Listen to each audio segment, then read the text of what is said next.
네, 헤지펀드 전략입니다. 루카스 투자자문의 이승조 리서치 본부장과 함께하겠습니다. 안녕하십니까? 예, 안녕하세요.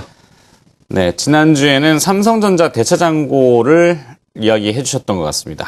이후 삼성전자가 132만 원대까지 반등에 성공을 했고요. 대차장고가 좀 많이 줄었던 모양이죠. 현대차하고 SK하이닉스 이것도 비교를 좀 해주셨던 것 같은데요. 자, 한번 좀 쭉 풀어볼까요? 예, 여러분들 전번에 대차장고 270만 주 바닥을 칠 때 삼성전자가 이제 바닥 지구가 121만 원대 들어온 것 같습니다라는 전망을 해드렸을 겁니다. 그리고 나서 일주일이 지났습니다. 한번 이 데이터를 한번 전번 시간 화요일 날 여러분들한테 보여드렸던 삼성전자의 그래프입니다.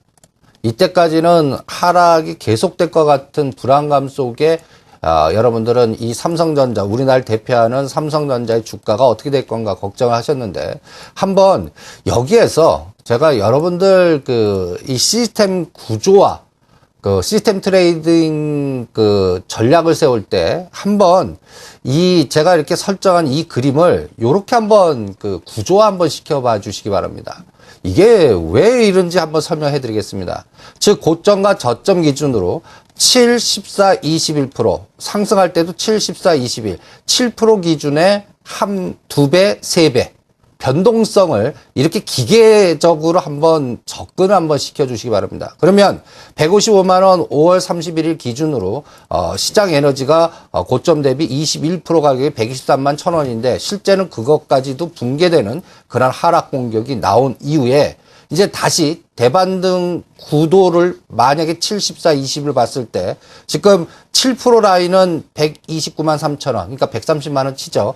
요 라인을 돌파한 상태입니다. 그러나 14% 영역인 137만 8천 원은 아직 돌파를 못했습니다. 그리고 요 과정에서 직전 고점이 135만 원으로 형성된 거는 과거 데이터로 아실 겁니다. 아니 그러면 왜 7%를 기준으로 두 배, 세 배의 변동성을 시스템 구조화 시키느냐 할 때 요렇게 한번 이 그림을 한번 봐주시기 바랍니다. 여러분들이 내가 코스피 200 종목과 선물을 합성시켜서 바스켓을 만들 때 나는 선물 매수, 현물을 매도하고 싶다라고 가정을 했을 때 한 계약, 지금 현재 245 계약을 한 계약 사면은 이 공식대로 한 1,830만 원대가 드릴 겁니다. 근데 여기에 레버리지가 0.15입니다. 15% 레버리지. 그러니까 하나 사는데 15%의 레버리지 변동성이 0.15분의 1은 6.66에서 반올림해서 이 7% 기준으로 해갖고 합성이 들어갈 때 어떤 종목은 이 인덱스 비율만큼 움직이고 여기에 두 배, 세 배, 또 옵션을 한다면 여기서 레버리지를 뭐 20배, 30배까지 확산시키는 꼬리를 두텁게 할 수 있는 여러 가지 다양한 전략이 나올 수가 있습니다. 그럴 때 코스피 시가총액 30개 종목은 아까 기준으로 이 7% 기준으로 할 때 한 두 배, 세 배 변동성의 시소식으로 움직이는지 같은 방향으로 움직이는지 한번 비교해 보십시오. 이런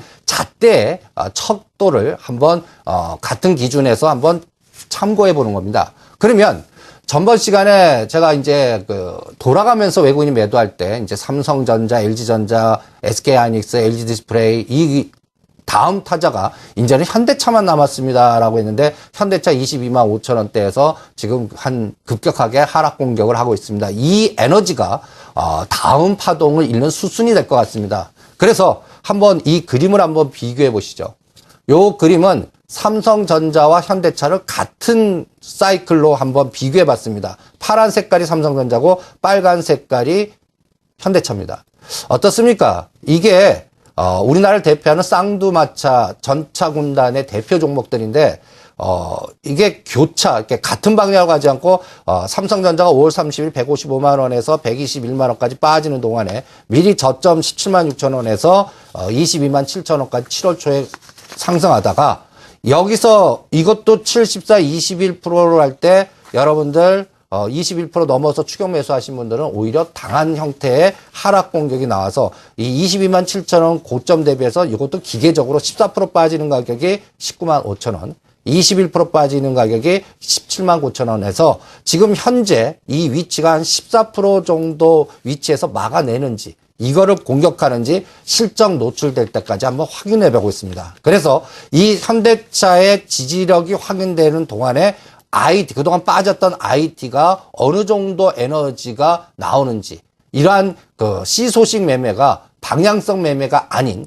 변동성 장을 대표하는 하나의 징후가 아닌가, 이렇게 판단하고 있는 겁니다. 만약에 이 장이 방향성 장으로 1900을 돌파해서 새로운 상승 장으로 가려면 현대차하고 삼성전자의 시스템 구조가 같은 방향으로 움직일 겁니다. 그러니까 이런 에너지를 시장에 참고를 하시면서 봐야 될 때, 그러면 앞으로 이 시장이 1850을 지지해주고 1900도 넘어서 뭐 1950이나 2000 가겠습니까? 라고 질문을 할 때 저는 현대차 19만 5천에 20만 원을 반드시 지지해주고 이번 형성된 고점을 돌파해야 됩니다라는 축과, 또 한 축은 IT에서 삼성전자의 에너지에 의해서 그동안 미리 선조정됐던 LG전자, LG디스플레이, SK하이닉스가 선순환이 돼야 됩니다라고 얘기해드리겠습니다. 그러한 국제적인 여러 가지 거시 시스템의 환경이 조성돼야 이 장은 올라갈 수가 있습니다라고 표현하겠습니다. 만약에 그렇지 않을 때는 1850에서 1900 갇혀갖고 그냥 변동성에 이용당하는 그러한 우리가 소위 얘기하는 박스의 폭이 축소되는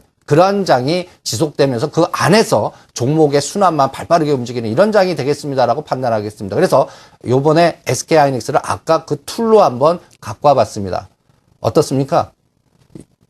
요 구조를 한번 보시면 32,950원에서 7, 14, 21일 때 14% 기준대에서 120일 이평선이 지나가고 여기서 지금 공격을 방어하느냐, 지지하느냐, 추가 더 빠지냐를 결정할 거고, 이게 7월 25일 날 실적 발표가 있고 이번 주에는 17일 날 인텔의 실적이 있습니다. 이런 이벤트가 있을 때 이 SK하이닉스를 갖고서 외국인과 기관들이, 메이저급들이 차익이나 비차익에서 어떤 에너지로 집중하느냐가 방향성에서 변동성, 이 두 가지 축에서 어떤 전략을 응용하느냐를 해답을 우리가 읽어낼 수가 있다라고 생각합니다. 그래서 오늘부터 그 17일 버닝키 의장까지 인텔이 실적 나올 때까지 SK하이닉스가 27,500, 28,000원 지지해주고 3만원대를 돌파하느냐, 만약에 여기서 추가 하락을 하느냐가 이번 시장을 결정하는 하나의 맥점이다라고 판단을 하겠습니다. 그래서 오늘 삼성전자는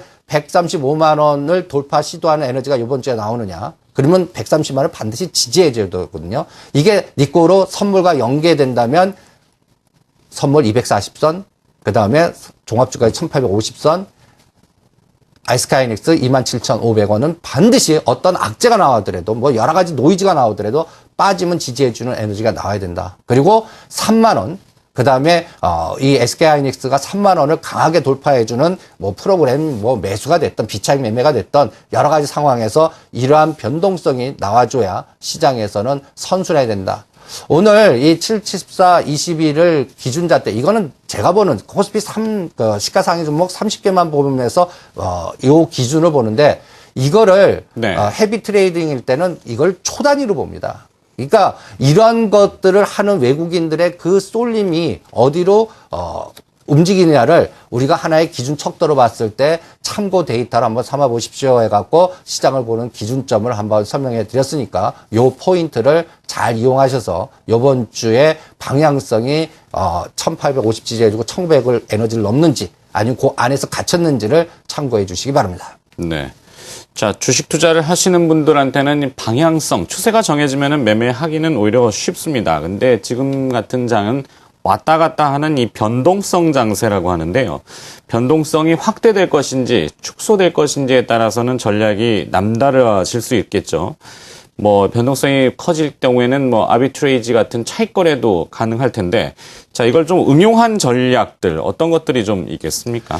그래서 지금은 그 응용 전략이 너무 많기 때문에 꼬리가 너무 두텁습니다. 그러니까 이거를 방향을 매기려고 그러면 저는 거래 대금이 한 4조가 넘는 시장이 돼서 전체적인 큰 물줄기에서 에너지가 나와야 된다라고 봅니다. 그 밑에 있을 때는 오히려 방향성보다는 그냥 시소식 매매라든지 이런 꼬리에 의해서 합성돼 갖고 그 각각마다 해지 전략이나 여러 가지 전략들이 이 시장에 내포되어 있기 때문에 논리적으로 어떨 때는 해석이 안 되실 겁니다. 그런데 거기에서 제가 그 거시 변수에서 단기적으로 가장 중요하게 볼 포인트가 유럽 쪽의 패턴과 상해 종합 지수. 그래서 유로화하고 상해 종합 지수를 같이 갖고 와봤습니다. 앞으로 이 시장이 1900이 저항이 아닙니다. 이제 1950이나 2000 갑니다라고 제가 자신 있게 얘기하는 하나의 기준을 잡을 때 이 파란 색깔이 상해종합지수고 빨간 색깔이 유로화입니다. 뭐 프랑스 신용등급 강등 여러 가지 악재 노이즈 속에서도 요번에 직전 저점 쌍바닥에서 1.27 전번 시간에 요게 굉장히 중요합니다라고 해드렸는데 쌍바닥 지지하고 1.3대로 올랐습니다. 1.30 유로를 깨면 절대 안 되고 1.33이나 1.34까지 1, 2, 3로 이 에너지가 가주면 상해 종합지수, 발틱 운임지수, 그 다음에 원자재 가격, 호주 시장 이게 보이지 않게 다 연결이 돼 갖고 그러면 원자재 상품 이런 것들이 다 연결이 돼 갖고 이 상해 종합 지수가 2100과 2050에서 가두리냐 2100을 돌파해서 2200까지 가느냐 그게 유로화의 동향과 이 흐름에서 뭔가 큰 물주기가 이번 7월 달에 결판이 나지 않을까 이렇게 판단하고 있습니다. 그러니까 앞으로 상해 종합 지수와 유로화의 동태적인 추적을 보시면서 전체적인 시장 흐름을 읽어 주시고요. 그다음에 아까 그 기준잣대로 그 과정에서 여러분들 시장에 벌써 주도주는 나오고 있습니다. 무슨 얘기냐면 이 빨간 색깔이 삼성 SDI이고 파란 색깔이 LG화학입니다. 여러분들 삼성 SDI 주가를 한번 보시죠. 5월 24일 날 12만 6천 원에 저점 찍었을 때 이때 5월 24일 날 기억나십니까? 종합주가지수 수준이 얼마입니까? 1960 정도 수준입니다. 그리고 한 달 후에 1770까지 갔을 때 LG화학은 직전 저점을 깨는 상태에서 삼성 SDI는 12만 6천 원에서 14만 원 5천 원까지 올랐다가 14% 수준까지 갔다가 눌림목을 이 중심값을 지지해주고 1, 2, 3로 돌파해서 지금 21% 이상의 가격으로 급등하고 있습니다. 여러 가지 전기차라든지 2차 전지라든지 이런 테마가 벌써 빨간 색깔의 삼성 SDI가 선도주로 나왔고 그 다음에 LG화학이 그걸 따라가고 있습니다. 이 에너지가 이런 종목들을 잣대로 보다 보면 시장을 선도하는 에너지들이 나옵니다. 네. 이런 것들을 잘 머릿속에 두시면서 대응을 해줘서 시장의 흐름을 읽어주시기 바랍니다. 네.